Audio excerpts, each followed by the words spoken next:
Hello friends, welcome back to my channel. তো শুরু করছি এখনকার ভিডিও।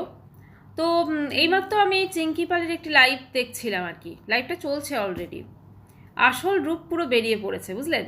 মানে এই যে টোটাল যে হলো জিনিসটা, যে নাটক হলো, ধামাল হলো, যা কিছু বলুন, সমস্তটা এখন সে নিজের মুখে বলে দিচ্ছে যে মানে আসলে সে কি চায়।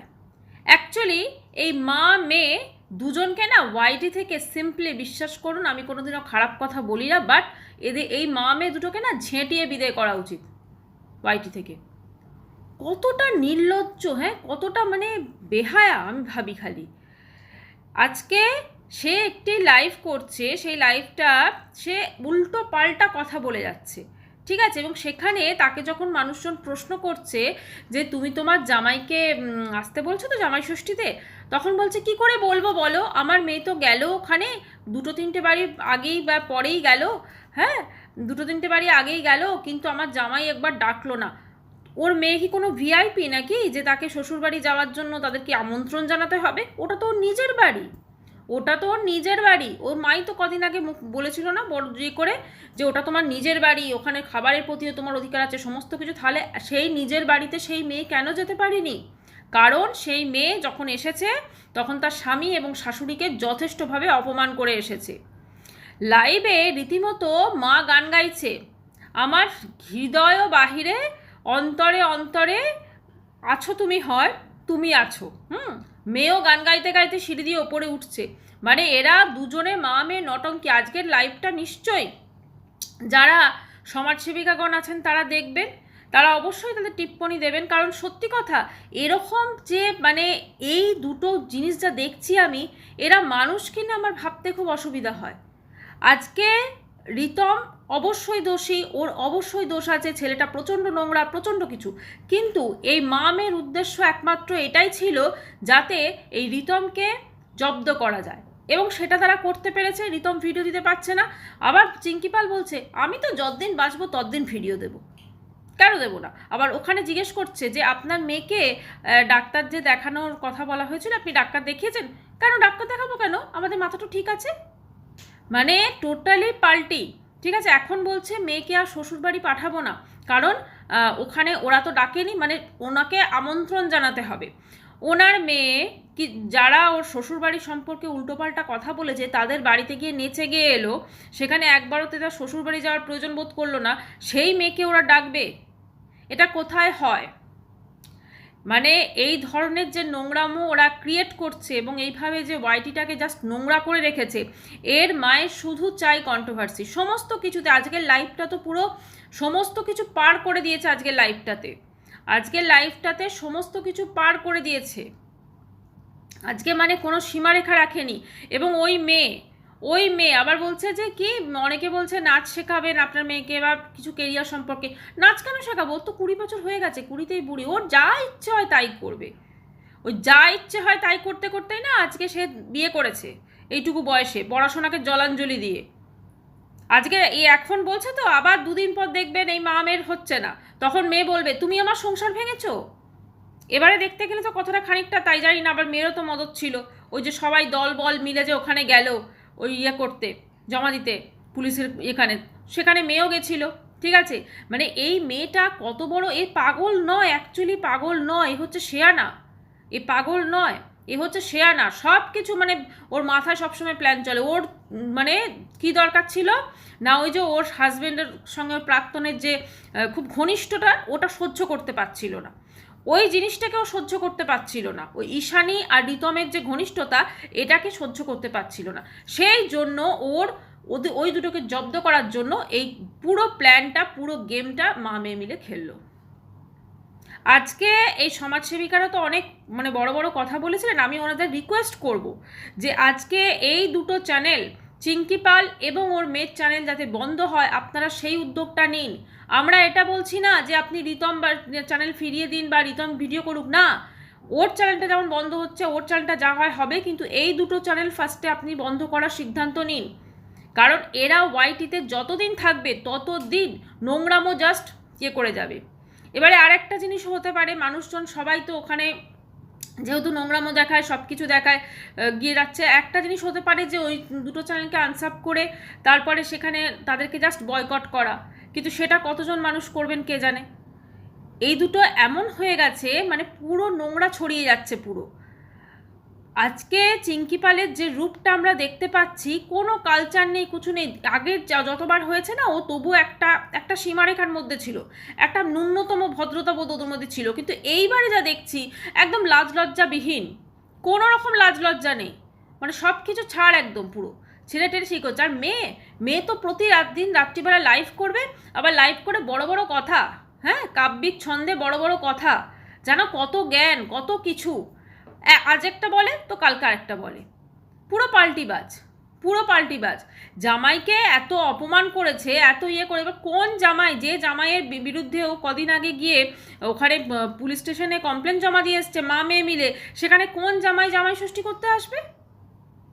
এটা তো, এই যে বার্তাটাও দিচ্ছে, এটা তো অবশ্যই ভুল বার্তা একটা। সেখানে আবার আবার কি মা লাইভ করছে, মায়ের লাইভে কি কমেন্ট আসছে, ওপরে ঝিমি বসে আছে, ওপরে ঝিমি বসে আছে, সে বসে বসে আমার মায়ের লাইভে কমেন্ট করছে, মা বেশি কিছু উত্তর দিও না মা, আমি রিলস করব, মানে তুমি এসো, আমার ক্যামেরাটা ধরে দেবে। মা বলছে তুমি রেডি হও আমি যাচ্ছি, মানে এত দূরে আছে তো কথা শোনা যাবে না, হ্যাঁ, সেই জন্য লাইভের মধ্যে মেসেজ করে কথা বলতে হচ্ছে। মানে কি, ওর মা যে লাইভ করছে, লাইভে লোকে গিয়ে তো গালাগাল মারছে, তো সেটা তো মেয়ের খারাপ লাগছে, সেই জন্য মেয়ে এইটাকে, মানে এই পদ্ধতিটা নিচ্ছে। সত্যি এই মেয়ে কোনোদিনও, আজকে এই যে সংসার যেটা করছে না, ধরুন আজকে ওর 20 বছর বয়স, একটা দিন কিন্তু আর 20 বছর পর কিন্তু 40 বছর বয়স হবে, তখন কিন্তু ওর আর এই বয়সটাও থাকবে না, এই সব কিছু থাকবে না, বা এই সুযোগ সুবিধা কিছুই থাকবে না। তখন কিন্তু ওর সব থেকে বেশি পশ্চাতাপ হবে যে ওর লাইফটাকে নিজে নষ্ট করেছে। এবং আপনি যেরকম মা না, আপনি যদি বেঁচে থাকেন আপনি দেখবেন, আপনি যেরকম মা, আপনি এই লাইফটা যে নষ্ট করেছে, আপনি আরও সাথ দিয়েছেন। কালকে আপনাদেরই যে যারা সমাজসেবা ছিলেন আর কি, একজন একটা খুব খারাপ কথা বলেছে ঝিমি প্রসঙ্গে, ঠিক আছে, ওর ভবিষ্যৎ হচ্ছে বার ডান্সার, ঠিক আছে, মানে এই জিনিসটা যে কতটা খারাপ আপনিও বুঝতে পারছেন, আমরাও বুঝতে পারছি। এই জিনিসটা না সত্যি, ভবিষ্যতে ঈশ্বর না করুক যদি ওরকম যেন দিন না আসে ওর। আজকে এত অহংকার, এত কিছু, নিজেকে সেলিব্রিটি মনে করছে পুরো। কিসের সেলিব্রিটি? ওদের নিয়ে তো কন্ট্রোভার্সি হয়, ওদের ওদের আজকে বলুন তো কোনো সুস্থ স্বাভাবিক সমাজে ওরা মুখ দেখিয়ে ঘুরতে পারবে? লাজ লজ্জাবিহীন বলে আজকে ঘুরছে, লাজ লজ্জা নেই। কিন্তু যদি একটুখানি ন্যূনতম লাজ লজ্জা থাকতো, তাহলে এই জিনিসটা করতে পারতো না। ওই মেয়ের কোনোদিন সংসার হয় যার মধ্যে এতটা প্রতিশোধ স্পৃহা, যার ওর হাজবেন্ড সম্পর্কে, শাশুড়ি সম্পর্কে যে পরিবার নিন্দা করেছে যে বাড়ির লোক, সেইখানে গিয়ে ও তাদের চ্যানেল প্রমোট করে এলো? তাহলে কারা কারা ওকে ইনভাইট করবে, বা কারা ওকে ডাকবে শ্বশুরবাড়িতে যে তুমি এসো, তুমি এসো? কারণ ওই রকম মেয়ে, আপনি যেমন কিছুদিন আগে বলছিলেন যে আপনাকে প্রচণ্ড জ্বালাচ্ছে, আপনি সহ্য করতে পারছিলেন না, আপনি ওই বাবলি ম্যাডামের চেম্বারে গিয়ে দুগালে দুটো থাপ্পড় মারতে গেলেন। সেখানে আপনার হাজবেন্ড মানে চিঙ্কি কাকু কি বললো যে তুমি এটা যদি আরও 7 বছর আগে করতে তাহলে এই জিনিসটা হতো না। একদম কারেক্ট কথা বলেছে। আপনি মেয়েকে শাসন করেননি, কিচ্ছু করেননি, যার জন্য আপনার থেকেও বড় মানে কি বলবো জিনিসও তৈরি হয়েছে।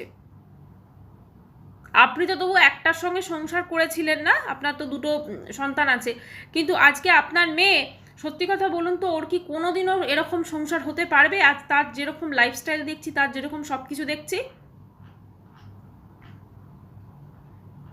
আজকে যে সমস্ত মানুষজন আপনাদের সাহায্যে এগিয়ে এসেছিলেন, এই যে আজকে আমরা যতই তাদের নিয়ে বলি, এই যে এই সমস্ত বড় বড় মানুষরা, এরা সমাজসেবী, কেউ হয়তো মানবাধিকার কর্মী, এদের যথেষ্ট, এরা একটা সমাজের উচ্চ লেভেলের মানুষ এবং এদের যথেষ্ট নামডাক আছে, কিন্তু আজকে আপনাদের জন্য তাদের ইমেজটাও কিন্তু কোথাও না কোথাও ডাউন হয়েছে, এটা কোনোভাবে অস্বীকার করা যাবে না।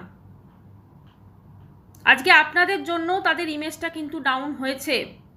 আজকে ওই বাবলি ম্যাডাম অনেক বড় বড় কাজ করেন, সঙ্গীতা ম্যাডাম এসছেন, তিনিও অনেক বড় বড় কাজ করেন, ঠিক আছে, কিন্তু আপনাদের জন্য কিন্তু, শুধুমাত্র আপনাদের দুজনের জন্য তাদের ইমেজ যথেষ্ট ডাউন হচ্ছে।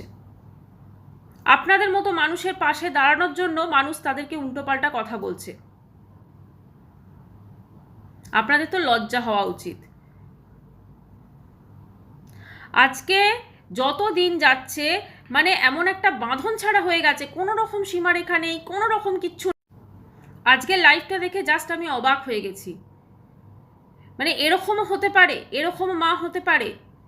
মেয়ে যখন একটু সংসার করা শুরু করলো, যাই হোক মেয়েকে ওখানে জোর করে বসিয়ে দিয়ে আসা হোক কি যাই হোক, মেয়ে যখন একটু সংসার করা শুরু করলো, আপনি সেই মুহূর্তেই ওখানে পৌঁছে গেলেন কিসের জন্য? আপনার মনে হলো না যে আমি এখানে যাচ্ছি, আমার মেয়ে এসে কমপ্লেন দেবে, তারপরে কি তার শ্বশুরবাড়ির লোক আপনার মেয়েকে পুজো করবে? এটা একটু আপনার কিন্তু ভেবে রাখা উচিত ছিল। তার শ্বশুরবাড়ির লোক কিন্তু আপনার মেয়েকে পুজো করবে না। কোনো শ্বশুরবাড়ির লোকই সেরকম মেয়েকে পুজো করতে পারে না। আপনার মেয়ের তো কোথাও অ্যাডজাস্ট করার ক্ষমতাই নেই। আজকে যে মেয়ে এত মিথ্যে কথা বলে, এতটা পাল্টিবাজ, সে তার শ্বশুরবাড়ি সম্পর্কে যেগুলো বলেছে তার কি সত্যতা আছে? তার প্রত্যেকটা জিনিস তো তার প্রিয় হয়ে যাচ্ছে। নিজের চ্যানেল ডিলিট করে, নিজেই চ্যানেল ফেরত আনে, যে সমস্ত কিছু। আজকে আপনার মেয়ে অবশ্যই একজন মানসিক পেশেন্ট। যদি মানসিক পেশেন্ট না হতো তাহলে আপনার মেয়ে যে জিনিসগুলো করছে এগুলো নর্মাল লাইফে কেউ করে না। অবশ্যই তার ট্রিটমেন্টের দরকার, অবশ্যই তার কাউন্সেলিং প্রয়োজন, ভীষণভাবে প্রয়োজন তার। কোনো সুস্থ স্বাভাবিক মানুষ এইগুলো কোনোদিন করতে পারে না যেটা আপনার মেয়ে করেছে বা করছে। যারা তার হাজবেন্ডকে নামে বা তার শাশুড়ির নামে, সে হাজবেন্ড যতই খারাপ হোক, নিন্দে করছে, যা কিছু করছে, সে বলছে আমি সংসার করতে চাই, আমি তো এটা ভেবেছিলাম, আমি তো ওটা ভেবেছিলাম। কটা দিন সংসার করেছে, কটা মাস সংসার করেছে। আপনি যে বড় বড় কথা লাইভে বসে বললেন যে আপনার জামাই 3টে বছর ধরে তো গেল, জামাই ষষ্ঠীতে না এলে লোকেই বলবে ও জামাই ষষ্ঠী আসতে পারছে না। আপনার মেয়ে কটা দিন ওখানে সংসার করেছে, কটা মাস ওখানে সংসার করেছে, একটু গুনে গুনে বলুন আগে। নিজেরটা দেখুন, তারপরে পরেরটা দেখবেন। আবার এটা বলবেন না যে আমরা ওই ছেলেটির সাথ দিচ্ছি না, ছেলেটি তো মহাবদমাইশ। ওই ছেলেটি যদি আজকে আপনার মেয়েকে বিয়ে না করতো না, এই কন্ট্রোভার্সিটা ক্রিয়েটই হতো না। ওই ছেলেটি যে আপনার মেয়ের জীবনে এসেছে এটার জন্যও আপনি দায়ী, কারণ আপনার বাড়িতেই তো ওই ছেলেটি আসতো না। ওই ছেলেটি এসে ওপরে আপনার মেয়ে, ওই ছেলেটি যেখানে যে সময়টা মানুষের পড়াশোনা করার টাইম, যে সময়টা মানুষের কেরিয়ার গড়ার টাইম, সেই সময়টা ওরা দুজন বসে বসে ওখানে কী করতো, স্টোরি বানাতো, বিভিন্ন সমস্ত সোশ্যাল মিডিয়ায় ছাড়বে বলে সমস্ত স্টোরি তৈরি করতো, তাই না? আপনি সেটা মা হয়ে মেনে নিতে পেরেছিলেন। আপনার মেয়ে ওখানে ছোট ছোট হাফ প্যান্ট পরে ওপরের ঘরে গিয়ে আপনার মেয়ে দুটো ছেলের সঙ্গে বসে স্টোরি বানাচ্ছিল। আপনাকে ধিক্কার, সত্যি আপনাকে ধিক্কার চিঙ্কি পাল, সত্যি। আপনি না একটু লোককে বলার আগে একটু নিজেকে দেখবেন আয়নাতে, ভীষণ প্রয়োজন আছে। অবশ্য আয়না আপনার নিচে আছে কি, কারণ আপনার মেয়ে তো সবসময় উপরটাকে দখল করে রাখে, আপনাদের তো নিচেই থাকতে হয়, বেসিংয়ের ওখানে থাকলেও থাকতে পারে। আপনার মতো মেয়ে যেন কারুর না হয়, আপনার যেরকম মেয়ে না কারুর যেন না হয়। এবং এটা ওর সম্পূর্ণ দোষ নয়, এটার পেছনে আপনিও দায়ী। আপনি নিজে এতটা স্বার্থপর বলেই কিন্তু আজকে আপনার মেয়ে ঠিক এরকমই একটি স্বার্থপর তৈরি হয়েছে। আপনি বলছিলেন না আজকে লাইভে যে আপনার যেখানে বড় মেয়ে, তার বড় মেয়ের জামাই ষষ্ঠী হয় আমার বাড়ি থেকে 10 মিনিট দূরে। তার মানে আপনার বাড়ি থেকে 10 মিনিট দূরে আপনার বড় মেয়ে বা আপনার হয়তো প্রাক্তন যিনি হাজবেন্ড তিনি থাকেন, তাই তো? একটাই কথা বলবো, এখনও সময় আছে। মেয়েকে শ্বশুরবাড়ি পাঠান আর না পাঠান, নর্মাল শিক্ষাটুকু দিন। ও শুধুমাত্র ও রিলস করে যাবে, আপনি শ্যুট করে যাবেন, ওটা হলেই না ওর ভবিষ্যৎ কোনোদিন হবে না। আজকে আপনি আছেন, আপনার জোর আছে, পরে আপনি যখন আপনার বয়স হবে বা আপনারা যখন থাকবেন না, তখন আপনার মেয়েকে কিন্তু কেউ সাহায্য করবে না।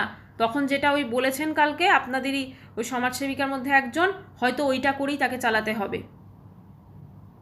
তাই এখনও যে মানুষগুলো আপনাদের পাশে আছে এবং তারা যে যেগুলো আপনাদের সাজেশন দিচ্ছেন, যে যেগুলোর মতো করার কথা বলছেন, করুন। সেগুলো করলে হয়তো আপনারা ভালো থাকবেন। আর ওই মেয়েকে লোকের ওই আপনার জামাইয়ের নিন্দে করার আগে দেখুন মেয়েকে। ওই রকম জামাই তো অবশ্যই কেউ চায় না, ঠিক আছে? যার একবার ডিভোর্স হয়ে গেছে তার সঙ্গে আপনি আপনার মেয়ের বিয়ে দিয়ে দিলেন, হ্যাঁ? আপনি একবারও ভাবলেন না যে ওই ছেলের সঙ্গে ওই মেয়ে কী করে থাকবে, মানে আমার মেয়েও তো ঠিকঠাক না, সেটা একবারও ভাবলেন না। দেখুন কদিন আপনার সঙ্গে আর আপনার মেয়ের সদ্ভাব বজায় থাকে, আবার দুদিন পর যেইকে সেই শুরু হবে, তাই না? তখন আবার ওয়াইটি দাবাবে। যাই হোক বন্ধুরা, ভিডিওটা এখানে শেষ করছি। যদি চ্যানেলটি ভালো লাগে তো অবশ্যই করে সাবস্ক্রাইব করার অনুরোধ রইল। দেখা করছি নেক্সট ভিডিওর সঙ্গে। বাই, সবাই খুব ভালো থাকবেন।